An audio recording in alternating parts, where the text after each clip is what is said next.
আমরা অনেকেই জীবনে সফল হওয়ার জন্য নিজের সাথে অন্যকে কম্পেয়ার করি, যে জিনিসটা আমাদের একদমই করা উচিত।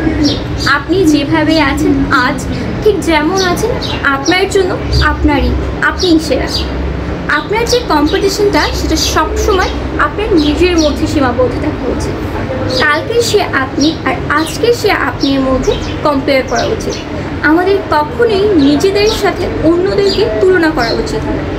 অন্যদের লাইফে যে ধরনের সমস্যা আছে, তারা তাদের লাইফে সেই সমস্যাগুলো থেকে বের হয়ে আসার জন্য ঠিক যেভাবে পদক্ষেপ নিয়েছে, আপনার লাইফেও যদি ঠিক সেম সমস্যা থাকে, তবে আপনার জেনে রাখা ভালো আপনি ঠিক সেম উপায়ে সেই সমস্যা থেকে বের হওয়ার চেষ্টা করলেও আপনি হয়তো নাও বের হতে পারেন।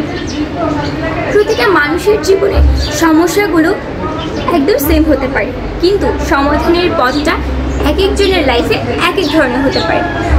ধরুন আপনি অনেক সমস্যায় পড়লেন, আপনি সমস্যা থেকে একদম বেরোতে পারলেন না। ঠিক সেম সমস্যাটা আপনার বন্ধুও পড়েছে। আপনার বন্ধু যে যে উপায় অবলম্বন করে সেই সমস্যা থেকে বের হয়ে এসেছে, আপনিও আপনার লাইফে সেই সমস্যা থেকে বের হয়ে আসার জন্য সেই সকল কিছু অ্যাপ্লাই করলেন। এই ফিডব্যাক 0 হতে পারে। আপনাকে আপনার বন্ধুকে অনুসরণ না করে আপনার সমস্যাটা নিয়ে অনেক বেশি ভাবা উচিত এবং ভেবে আপনার জন্য যেটা সমাধানের পথ হবে ঠিক সেইভাবে আগানো উচিত। তবেই আপনি আপনার জীবনে যে সমস্যাগুলো আছে সেখান থেকে বের হয়ে আসতে পারবেন।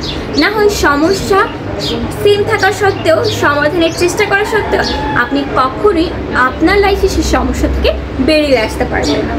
এজন্য সমস্যা যেমনই হোক, সমাধান সবসময় আপনার কাছ থেকে আসা উচিত। সমাধানটা আপনার কাছ থেকে আসলে আপনি আপনার জীবনে যে সমস্যার সম্মুখীন হয়েছিলেন সেই সমস্যা থেকে অতি দ্রুত বেরিয়ে আসতে পারবেন। না হয় আপনি সারা জীবন সেই সমস্যা আর সমাধানের কথা চিন্তা করতে করতে সমস্যা আরও বাড়িয়ে ফেলবেন।